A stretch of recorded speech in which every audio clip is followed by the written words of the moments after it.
Carson. I'm joining you. My name is Brandon Carson. I'm joining you today from the lands of the Mississaugas of Scugog Island First Nation, part of the traditional territory of the Mississauga, and in the lands covered by the Williams Treaties. I am deeply grateful to live, learn, and raise my family on these beautiful lands. I'm an open education practitioner, researcher, and doctoral student at Ontario Tech University, and I'm excited to learn alongside you today. Over the past few days, we've shared ideas, sparked collaborations, and kept our eyes on the horizon together. Thank you for the energy, curiosity, and generosity you've brought to OpenEd 25, both here in Denver and online around the world. Now to kick off your closing program, we're shining a spotlight on the next generation of open education scholars. This session features graduate and doctoral students and researchers whose work is pushing the field forward, exploring how open practices, policies, and resources are shaping teaching, learning, and opportunities. This panel was developed with support from the Global OER Graduate Network, also known as GoGN, and the Open Education Research Fellows Group. GoGN is a global network of researchers that works to raise the profile of research into open education spaces. Its goal is to offer support to others conducting doctoral research in this area, promote equity and inclusion in the field of open education research, and to develop openness as a practice of research. The Open Education Research Fellowship is an opportunity for early career researchers across disciplines to conduct and publish a study in open education. The fellowship provides mentorship, collaboration, and financial support. We would like to extend a special thank you to Beck Pitt and Rob Farrow from GoGN, as well as Virginia Clinton LaSalle from the Open Education Research Fellows Groups for their support in coordinating today's panel. So without further ado, please join me in welcoming our facilitator, Virginia Clinton LaSalle, as well as our incredible panelists. We look forward to learning from your work and your vision for what lies ahead of us in the world of open education. Over to you, Virginia.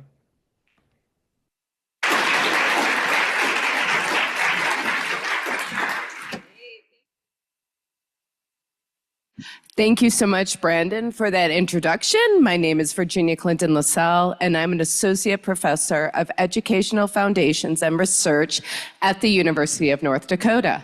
I also serve as a primary researcher for the OpenEd group, which mentors the Open Education Research Fellowship that was mentioned. I'm excited to moderate today's panel of incredible open education researchers who are joining us both here in Denver and from across the world. Today's panel will discuss the vital role of research in advancing open education in today's complex educational landscape. Together, we will explore how research strategies can help shape resilient open education initiatives and ensure open education remains a driving force for inclusion for learners everywhere. Now, without further ado, we can turn it over to our panelists. So your first question, can you each tell us a little bit about yourself, your research, and your why for conducting research in open education? Hello, everyone. My name is Bethany Eldridge, and I just finished my PhD at the University of Michigan.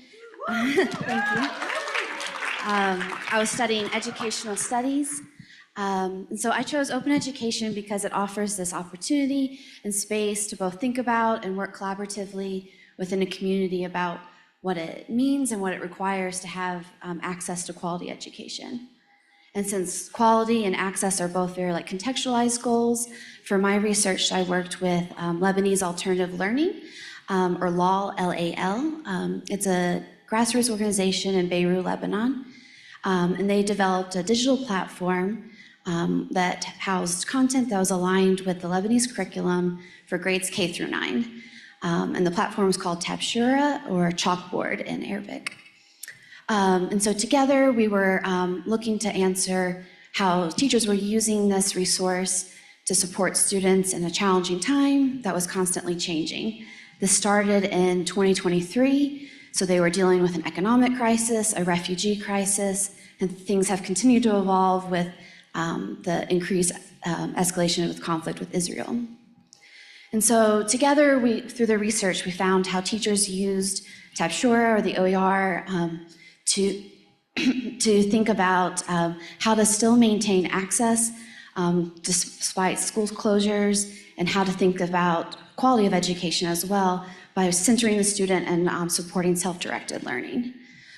So open education really provided this space to think both about the possibilities of OER while also supporting a nonprofit think about how to expand its reach with its resources.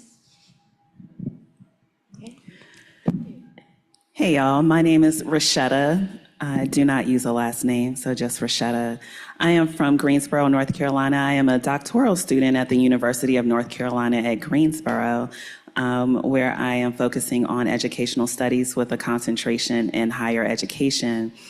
I'm also an Open Education Research Fellow, which I am very pleased to be under, to get such great guidance and leadership through. Through the fellowship, I am focusing on work that I'm already doing in carceral spaces, where I'm using open pedagogy and open education resources for my students who are incarcerated.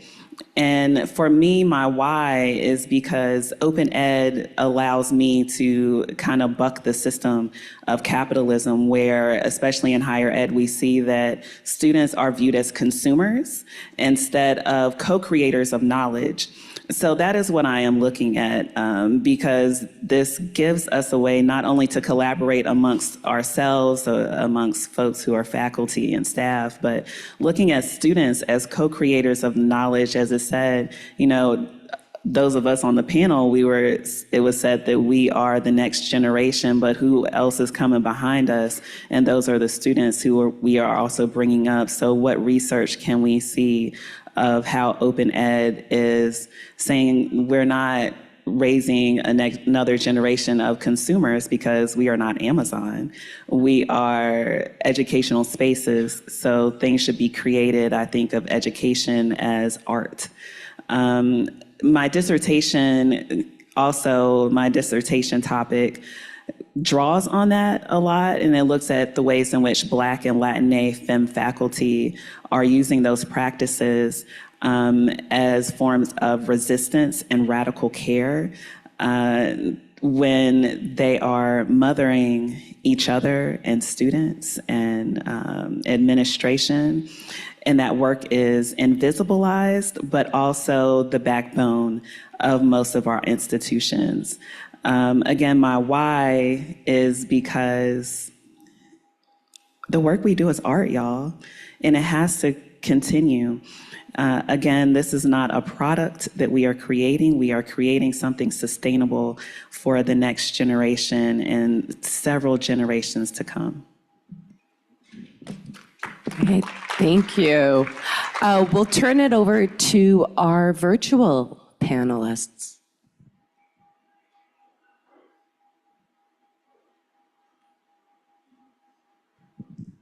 Can you hear me?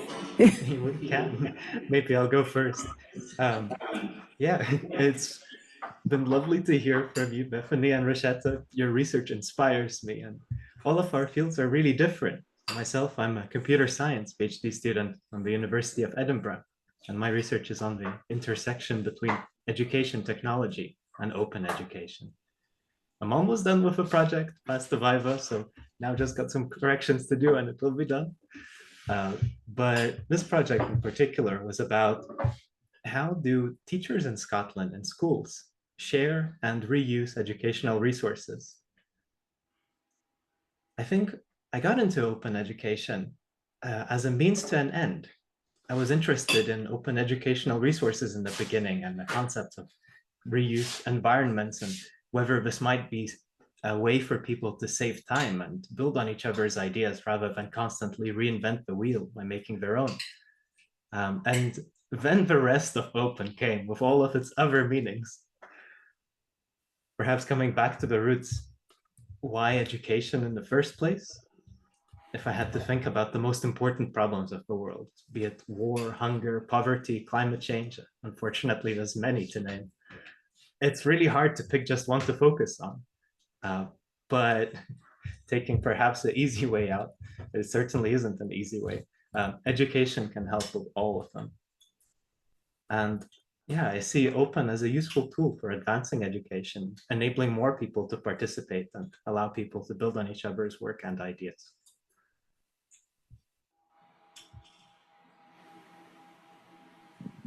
Okay. Okay. Thank you. Thank you so much. I think I will go now. And hello, everyone. My name is Abid Bosire. I'm a doctoral candidate at the University of Erlangen-Nuremberg in Germany.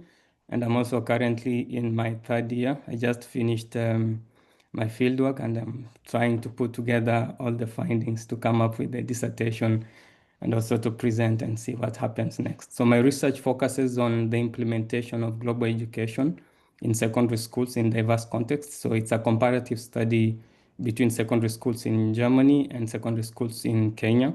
So I'm trying to see how we can leverage on open education resources to promote global education in this context. And when I talk about global education, I'm looking at a global perspective to teaching and learning, especially as we live in a highly interconnected and interdependent society where we have, complex realities, and students are supposed to be prepared to address these challenges by not just, working within the globalized world, but also providing solutions to these challenges. So my why for researching or for working in open education, I look at it from my context. And when I talk about my context, I'm talking about a global South perspective because I come from Kenya, but I have also this privilege of studying in the global North. So I research global education from this context to respond to both local and global education realities. So for instance, in Kenya, access to quality learning resources, materials remains a challenge up to now. So many learners and educators face barriers because of high cost of materials. So therefore, open education offers a meaningful way to address these challenges and provide a framework through which knowledge can be democratized and learners and teachers can access, adapt, and create learning materials which are relevant to their own context. So through this also, I may be able to contribute, an alternative perspective to global education, an alternative narrative to how we can approach global open education. So just to give a brief example on the why to open education and why I feel open education has been very important in my journey, and it still is. 4 years ago, I conducted research in Rwanda as part of my master's dissertation. And what came out of this research, which was focusing on teachers' understanding and willingness to include global education and global issues in their everyday instruction in the classroom, is that the teachers were mostly willing to introduce global education issues in their teaching, to introduce issues which were a bit difficult to teach in their context. But the biggest problem was that, access to materials was an obstacle. So access to textbooks, access to global education relevant materials was a challenge to them. So it was difficult for them, even in their own willingness to implement global education. So they were not able to access relevant materials. And because global education is not a mainstream subject that is included in the curriculum, so you have to look for materials from other contexts and try to, adapt them to your own context to teach. And now resources were a big challenge. So this also amplifies, the need for global education, I think, not only in my work, but in so many other educators and teachers who work in my context. And like I said, I speak of context from a global South perspective. Yeah. Thank you. All right.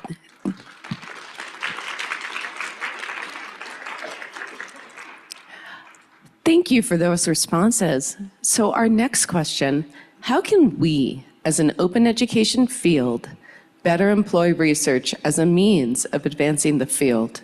We'll just go to this. I view research moving the field forward by mirroring the same, what's at the heart of open education, by both being collaborative, thinking about co-creation and innovation. If we're wanting to support, students and teachers to succeed, we need to understand what their goals are and how openness can play a role in that. And so with my project, centered around this relationship with law, And so, this relationship took a long time to develop. Like, I worked with them for a year to connect, to learn from each other, and to build trust in order to build a project that would be mutually beneficial. So this type of work does take time in order to create something that's participatory. But it's very valuable. For instance, in my research, law does not promote their work as OER. They view OER, they connect it with licensing and Creative Commons, and they just don't have the capacity at the moment to think about categorizing and licensing their materials. But since they're dealing with several crises at the same time. But through the research, we can see that the way teachers engage with Tabshura does reflect how openness is described in literature and how we think about it. But it also expands the way we think about what it means to use, adapt, and create in a classroom. So it builds this idea of what openness could be, but also in turn, it also, by using openness as like this lens to do research, it also supports law to have another perspective on the research, to see what makes their platform, what makes their OER so important to teachers. So I really view research as as a theme that we've had at this conference about connection and community that needs to be at the heart of the research process as well.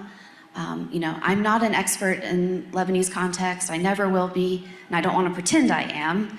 And so having a partner, though, doing this research, it helps, include other voices and helps really put the value on those who are doing the work, particularly in under-researched and underrepresented areas, which I think is kind of at the heart of what open education is about.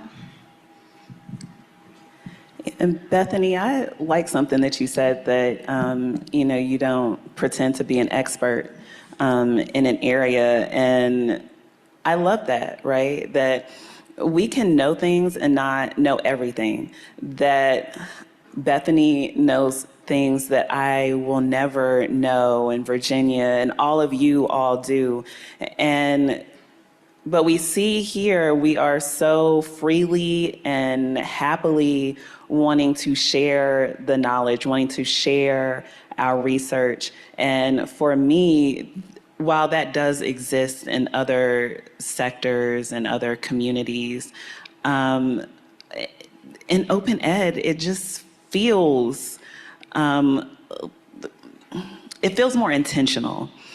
And that is what I believe is needed, especially as someone who, my master's degree is in adult education. So I focused more so on non-traditional learners. So those are folks who are not your typical 18 to 25-year-olds who are fresh into college. Those are because I was a non-traditional learner, so please don't take this the wrong way, but a little battle tested. I came in weary. I went back to school and got my associate's degree while I was pregnant with my son. I was 30. Y'all, I was tired. Anyone who's ever been a pregnant person, everything is swollen, and you're exhausted and you can't breathe and you're struggling and you've got to provide for these children and you're thinking about life in a lot of different ways, but you have a willingness to learn.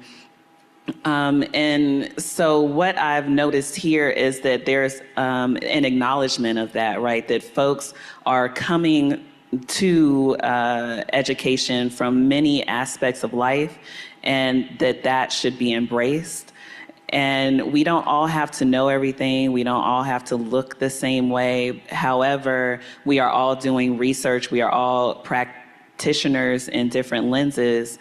And that is what advances the career, the field of open ed. So when we're thinking about what is needed, what support systems are needed, while I did just say, I'm not a fan of capitalism, we do need funding. We do need support. I myself am not, while I've just started diving into Quant Crit, I'm not too keen on quantitative research, but there are folks here who are, and we need that data so that we can advance things. So again, For me, the way in which I view open ed research in Virginia, I hope that I'm answering this question properly. You're doing great. Okay, thank you. Is that there's this community where we are so different. We have such different lenses, and none of us are pretending. There's not airs being put on that we know everything, that we are experts in one thing, and that's the end all be all. There is a sense of wanting to learn from one another, but also to give away what we know, that we want to not be gatekeepers of the knowledge, that we understand that in order to have a better resourced, not only nation, but world, that openness needs to exist. So again, Virginia, I'm not really sure that I did answer the question, but I was very inspired, Bethany, by what you said, that we don't have to pretend to be experts in anything. Thank you. We'll go online again. Yeah, I think it's really important when we think about open education and research. And I think to advance open education as a field, we must view research not just as a descriptive exercise, but we have to look at it as a transformative and participatory process, one that connects policy and practice and also the lived realities across different contexts. And for me, if we can use research to advance open education, I tend to sum it up in three ways or through three aspects. So we can use research to broaden the, I'd say, epistemic base of open education scholarship. And in this case, I tend to look at it in terms of, when we look at what we have in literature, extant literature, most of it is dominated maybe by perspectives from the North, which sometimes might overlook innovative and contextually grounded practices which are emanating from the South. So because of this, I believe there is need to have a more comparative approach or cross-context studies for open education to highlight how open education and open education resources tend to function in different spaces, how what people do in different spaces, and how we can bring together these practices, these approaches to try and enrich the field of open education. And a basic example in this case could be, uh, studies on OER adaptation in Africa. Africa is a huge continent, 54 states, very diverse, and or even research on OER in these African countries and in African schools, which could illuminate how openness intersects with different local pedagogies and linguistic diversity. And secondly, I look at it as using research to advance open education by integrating, I'd say, integrating interdisciplinary approaches.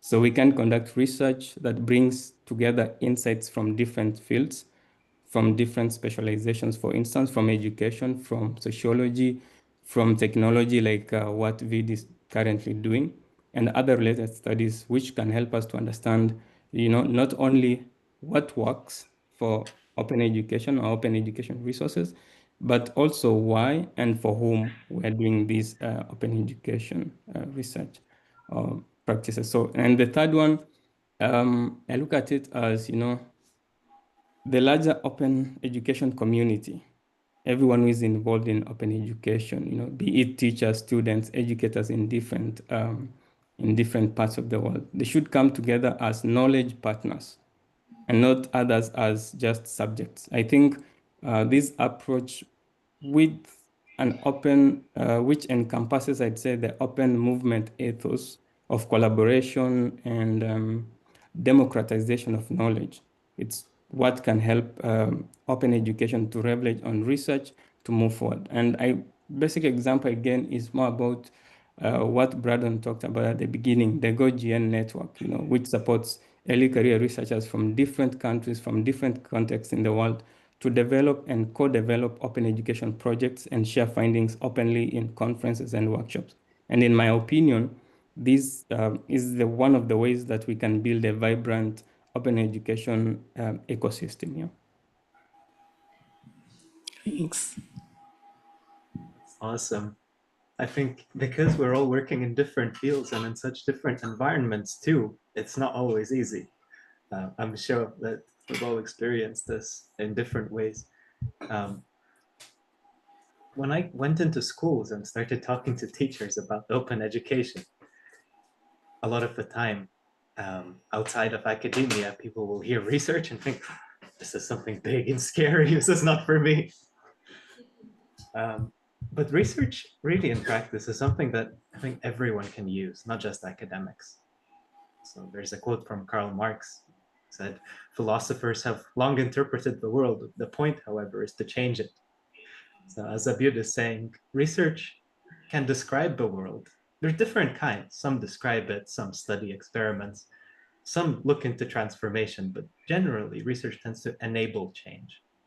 So it will provide more information, more knowledge for people to build on and implement that. And we need people outside of academia to then drive that change. The research is useful for learning from what people tried and found, and can be from around the whole world. It can be useful for seeing different contexts and perspectives other from just what's around you. And it can also be useful for advocating for change, as you can point to collective evidence of something that's not just your own opinion, but this is something that's been said by a number of people in various places. And so you've got a base to advocate for a change that you would like to see in the world. So yeah, I think that the open education as a whole field can employ research for advancing it. And no matter what your role is, there can be something that you can make of it as well. Wonderful. Next question is, how can research networks serve as a potential route to relational equity?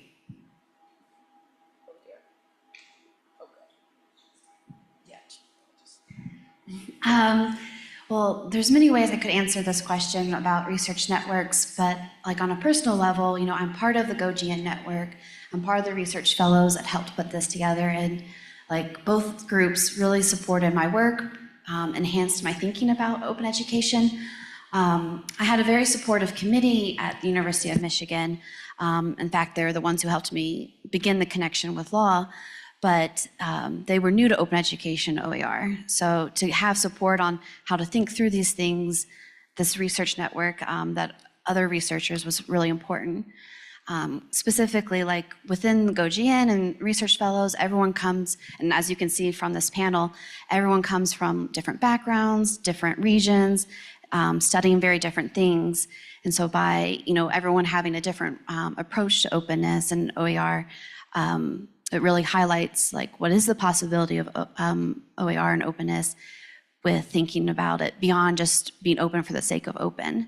So it really helped me think about what was for law, what was making Tapshura and the OER important for them. And then also like of course, research networks help also on an emotional level. We've talked several times here about how, being a teacher, being a student, being a researcher, a librarian, an advocate, it's all hard work. And so being able to work in community with people who are doing the same thing or have done research before, it's invaluable support to keep going and to think through the challenges. And just one quick story about that is when I was in Lebanon, there was one day that I came down to the hotel lobby that I was staying at, and I heard someone yell my name, and I was like, who would I know in Lebanon that would be at this hotel? And I turned around, and it was a fellow member from GoGN. She had finished her PhD, and she was supporting a project in Lebanon, and we just happened to be there at the same time, didn't know it ahead of time. And so it was wonderful to see a familiar face in a new place for me, but also like I connected with her colleagues and everything, so just again, expanding that network. So just there's so much value from a research for me personally, but then also just to take it out to when I'm working with law, like I take their knowledge into the network, and then I can take what I've learned out to to law themselves. So it becomes more of a continual cycle of knowledge sharing. Like I liked earlier, someone said the knowledge partner sharing. So it's just networks help in all levels of research. Yeah, that's a good question. It's what my grandmother would call a $2 question. So I think I want to share about how I even came into the Open Education Research Fellows. So when I was getting my master's, one of my mentors actually spoke to me about open education research, and this was like 2019.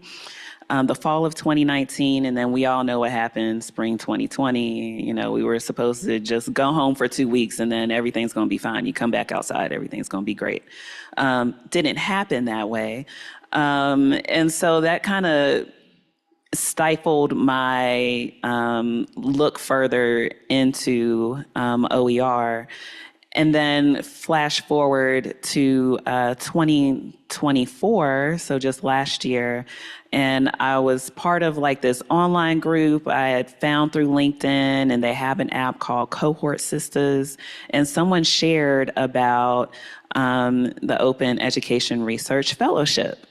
And they were recruiting and things. I was like, oh, wow, this isn't just like this small little thing that I thought that I heard about in 2019. And, I was trying to apply it in different ways all by myself. So I was siloed.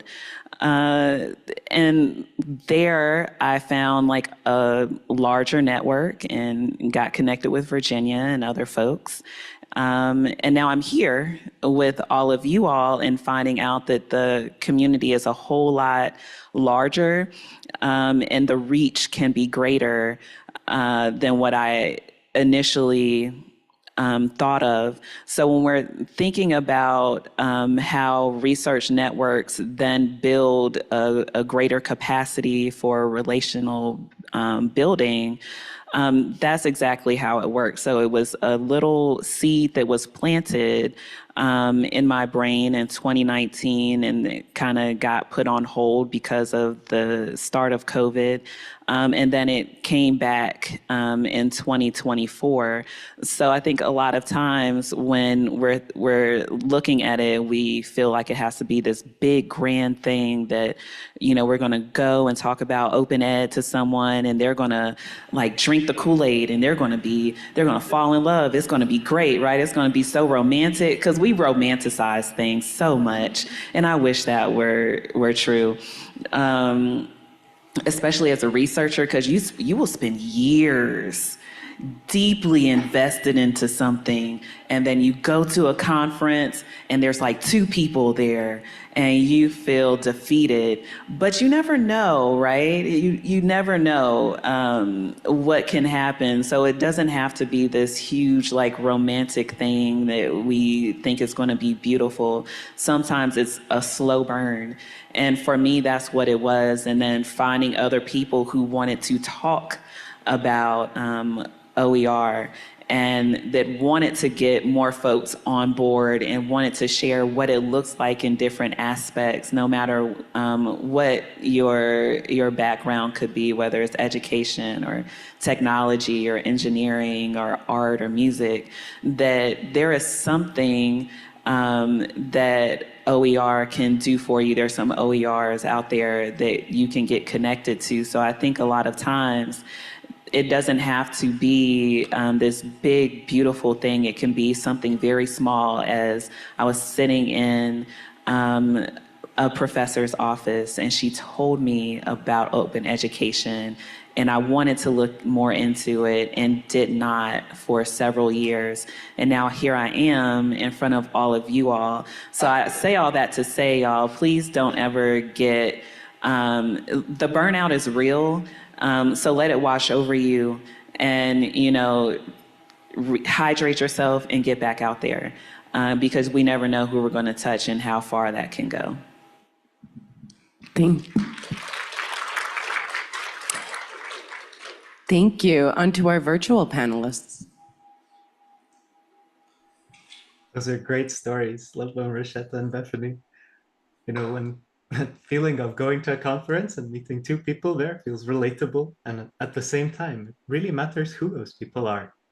I think there is this culture of care and love that just it opens you up, and it's also very gratifying to know that somebody cares. Now, I must admit, I had to look up what does relation like would even mean. Uh, so I understand it as fairness and balance in how we interact with each other and the environment. Fairness and balance, I guess it means both taking and giving in equal measure. Um, it can also mean exchanging experiences, ideas, and culture. This is where the GoGN network has been an excellent example for me. Now, I think it's not uncommon for people to be the only open person in their institution.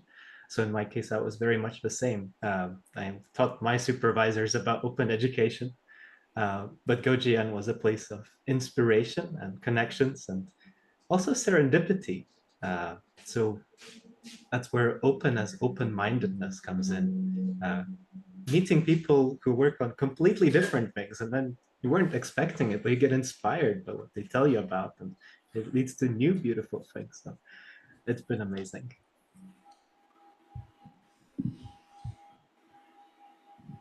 Yeah, I think I'd say research networks are very important. Just like Bethany said, networks are important because they enable you to sometimes do things which you could have not done on your own.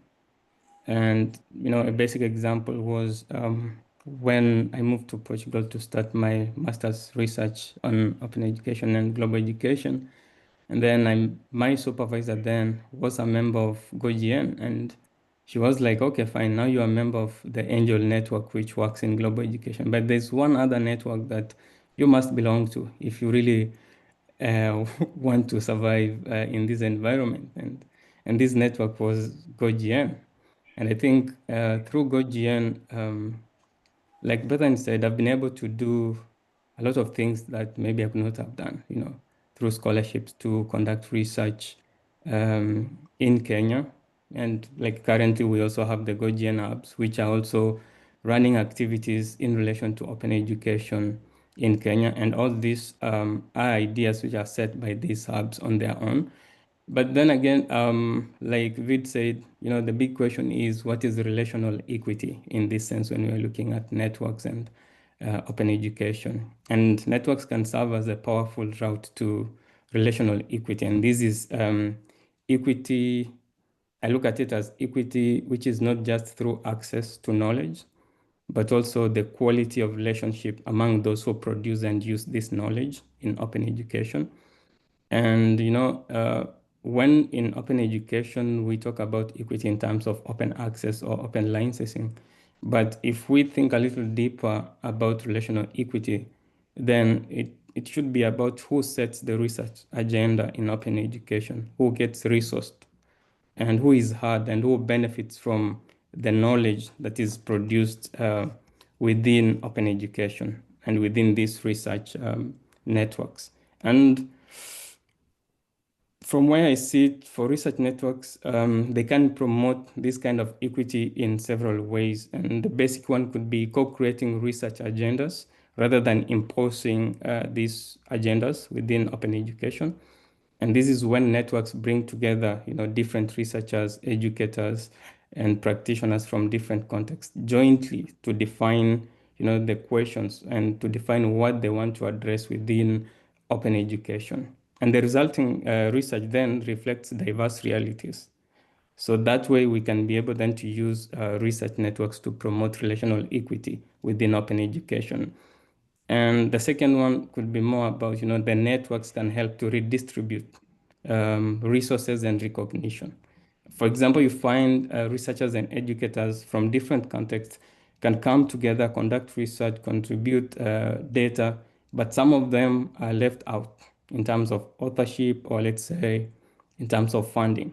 So I'd say equitable networks should share not just data, not just research, but also credit out of that research. So through authorship, micro grants to conduct, more research and capacity building opportunities for all those who are involved in these research networks.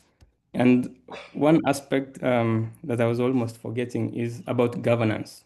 I think in the networks we work in terms of open education, we need to rethink governance in these research networks. And by this, I mean, decision-making spaces where, for instance, in editorial boards or project leads, should include diverse voices and include also, in this case, I'm not speaking for myself, but also include early career researchers in the decision-making process that can then shape the networks and also promote to relational equity. And I think so we need to use the networks more as infrastructures of relationships, platforms where we build relationships which lead to equity. Okay, thank you. We have literally about 1 minute left, so if you could each take a max of 20 seconds tops. No, wait, divided by 4. 15 seconds tops to answer the very short and quick question of what work do you think open education researchers should take on next?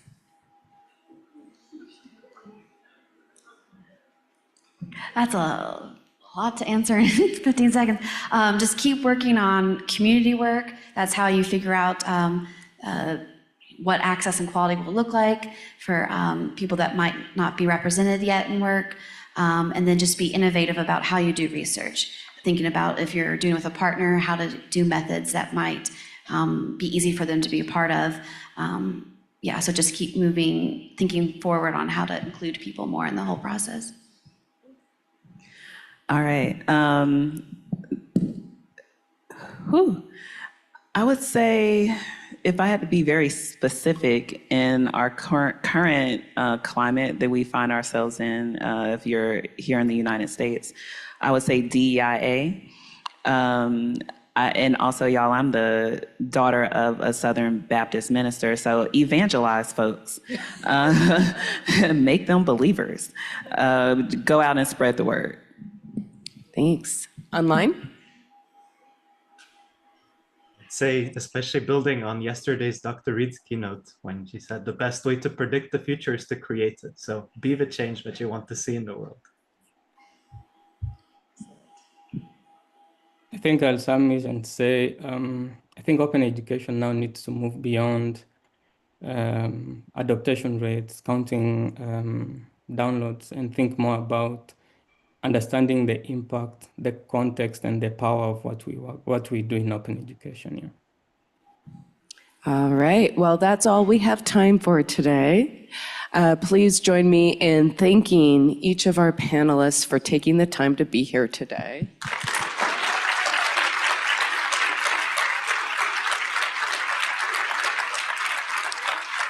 And thank you for all that you do in open education.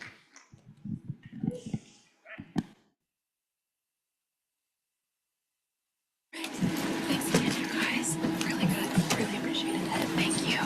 Thank you so much. Appreciate it. All right.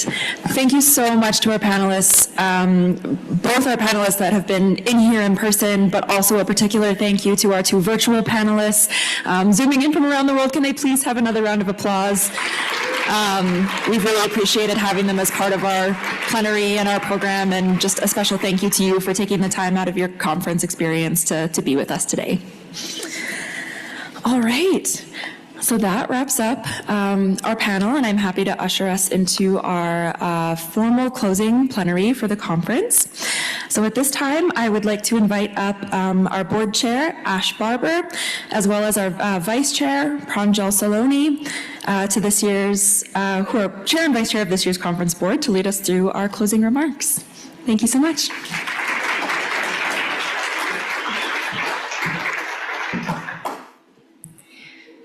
Thank you, Haley, and thank you, Virginia, and our panelists today for sharing your research perspectives. It's really inspiring and really quite warming, actually, to see another generation of research in this open field. I think it was Dr. Reed yesterday who talked about this as heart work, and you really emulated that, so thank you. And it's wonderful to see that the future of open, it's not just on the horizon, but it's already taking shape through your research, through your innovation, through your dedication to learners everywhere. So as we bring this year's incredible OpenEd conference to a close, we're filled with immense gratitude for the moments we've shared over the past few days. And it's really an honor to speak with you all today, reflecting on the conversations and connections that we've had. Moving into our closing remarks, we want to take a moment to consider all of these connections ideas that have filled the past few days, whether you've joined us here in Denver or online. You've helped to make the OpenEd 25 space a vibrant space for collaboration, connection, and possibility. This year's theme, Eyes on the Horizon, encourages us to look forward, to imagine what's next for open education, to resist distraction and keep pushing towards a more inclusive, responsive, and sustainable future in education. We extend our sincere thanks to all speakers and presenters. Your passion and expertise have fueled enriching conversations and provided diverse perspectives that shape the dialogue of this conference. Your commitment to advancing the field in open education is radiant. None of this would have been possible without the efforts of our entire community. Your active participation and eagerness to collaborate have been the true driving force of the success that we're celebrating today. Thank you, everyone, for continuing to grow this awe-inspiring community. I'll now pass to our Vice Chair, Pranjal, to show appreciation to those who have made this conference possible. Thank you, Ash. Hi, everyone. We would now like to take some time to thank everyone who made this conference possible and give some special shout-outs. These groups' dedication, time, and expertise have brought this event to life, and we truly couldn't have done this without each and every one of you. First and foremost, we'd like to say a very special thank you to our sponsors. This event would not be possible without their support. We'd particularly like to thank our Sustain Level sponsor, the William and Flora Hewlett Foundation.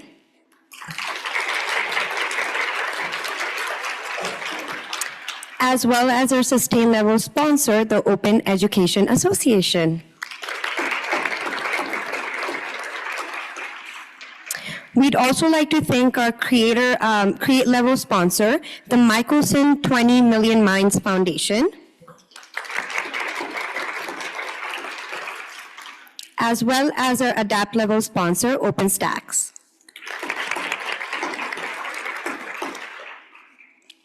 And finally, thank you so much to all of this year's sponsors for your support of OpenEd 25, including Adopt Level sponsors, Pressbooks, the Rebus Foundation, NCOER, and Doers.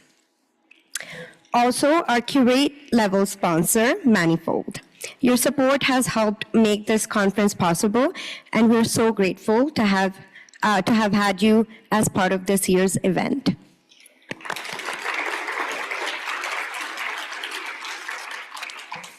And back to Ash.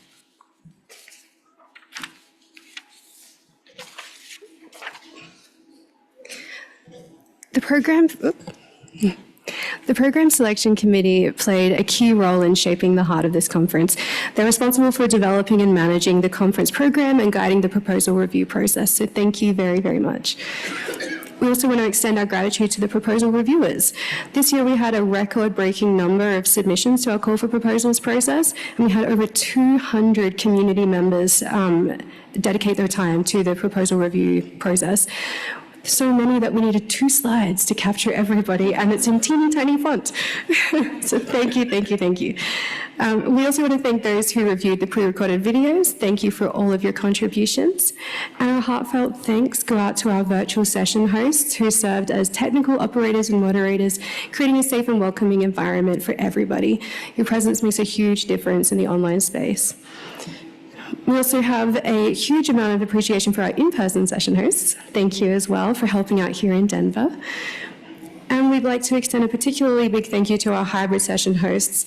Hybrid sessions are logistically complex. They require a great deal of preparation. Hybrid session hosts have worked tirelessly to ensure that our attendees both here in Denver and online have a seamless experience. So let's give them another extra big round of applause, please. Thank you as well to our in-person volunteers who have kept everything running at the registration desk as greeters selling T-shirts, being generally available to help out with our 10,000 million questions, ensuring that everyone feels welcome and well supported throughout the event.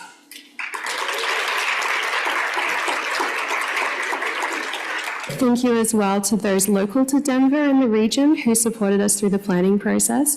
We'd like to extend a particularly big thank you to Chelsea Bowley and the Colorado OER Council for their extensive support.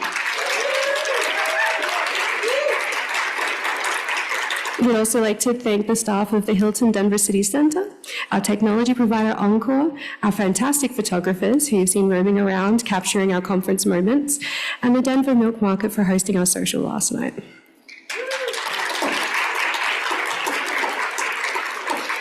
We, of course, also want to recognize the incredible work of our conference staff. You've been working tirelessly behind the scenes to ensure everything is seamless, from logistics to technical support. Your dedication and attention to detail kept the conference afloat, and we deeply, deeply appreciate your commitment.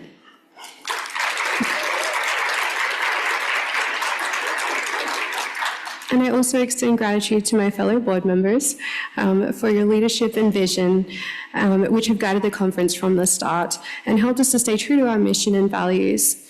So thank you so much for your ongoing support in helping making this gathering a success.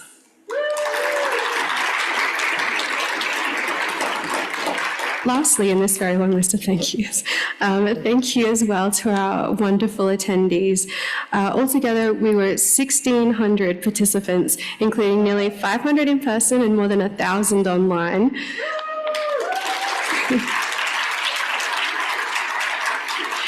Attendees come from over 62 countries, and it's what makes this space so special. It's the support from the community that allows us to do this year after year. So everyone, please give yourself another round of applause for making this community so welcoming and wonderful. And if you loved Open Ed 25, please consider being part of the conference leadership. The board election process is open, and we're currently accepting self-nominations for positions. So if this interests you, please go to the Get Involved tab of our website and select Board Election to visit our election landing page to see more information. Thanks. I'll transition to Priscilla.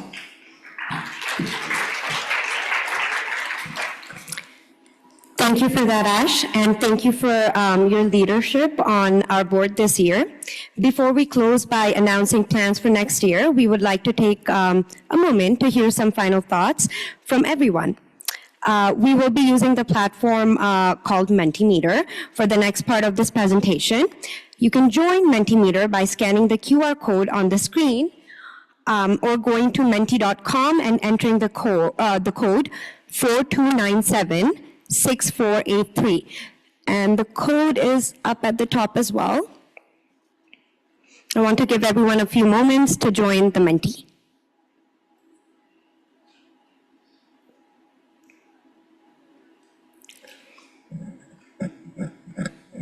Great. So I see responses already. But the first, I guess the first question is, what is one word to describe your Open Ed 25 experience?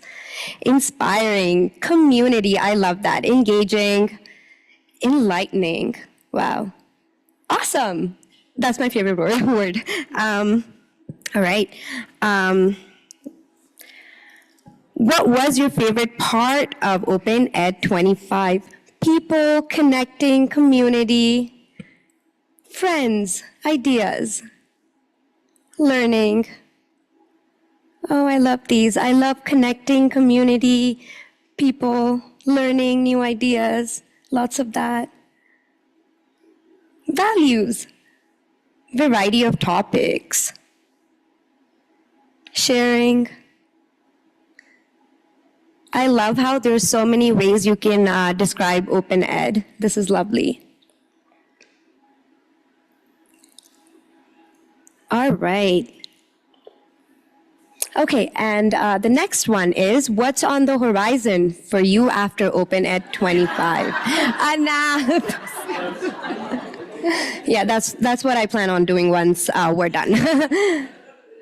Rest, sharing, sleep, growth, reflection, implementation,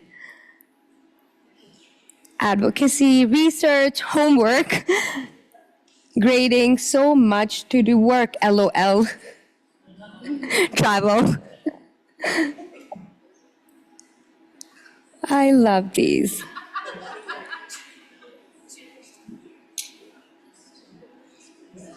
Okay. Thanks, everyone. Now, one last item before we wrap up. We'd love to hear a little more from you. Your feedback is incredibly valuable. It helps us understand what worked well and what we can improve on for next time, and how we can make next year's conference even better. Please take a few minutes to complete the Open Ed 25 feedback form, which you can find linked on the SCED homepage and in the follow-up email you'll receive after the conference. We read every response and your insight, we haven't read yet.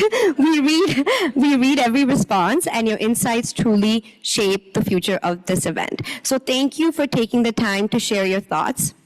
Now, I would like to hand things over to my fellow board member, Amanda Larson, from the Ohio State University, to share some news about next year.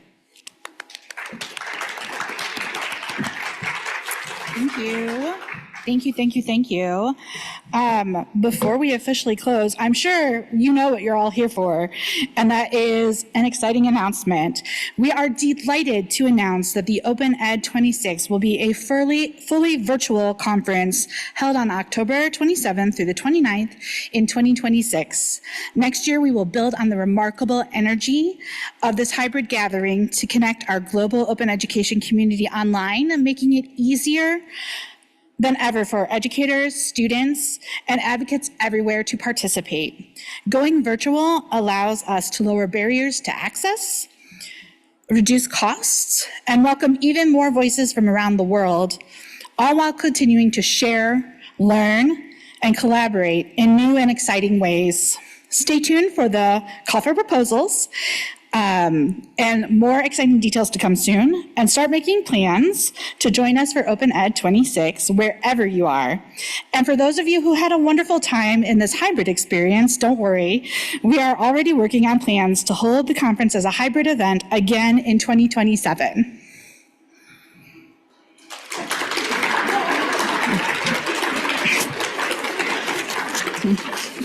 I am also really excited to share what is coming next for our community.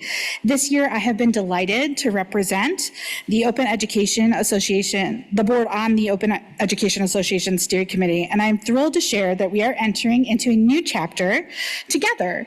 The Open Education Conference is transitioning to be housed in the Open Education Association. This move is exciting and a natural evolution for the conference. It brings us into closer alignment with a growing, sustainable organization that shares our values and our vision for open education. With that said, I want to be clear that this transition is just beginning, and operationally, nothing is changing. The incredible conference team you know and trust remains the same. The Open Education Conference will continue to maintain its autonomy, its community-driven spirit, and the open and inclusive culture that makes this event so special. What this transition does mean is that we'll be able to strengthen our foundation for the future by building deeper connections, sharing resources, and ensuring that the Open Education Conference continues to thrive for years to come. The Open Education Conference and the Open Education Association are joining forces not to change what is so special about this conference, but to make sure that it can last. So thank you for being a part of this moment, for your energy, your ideas, your presence, and your commitment to open education. As Adrienne Marie Brown reminded us, the future doesn't just happen to us. We take action by imagining it into being. The sustainability of this conference and this work depends on our collective imagination, our willingness to dream boldly, and then do the patient, everyday work of bringing those dreams to life.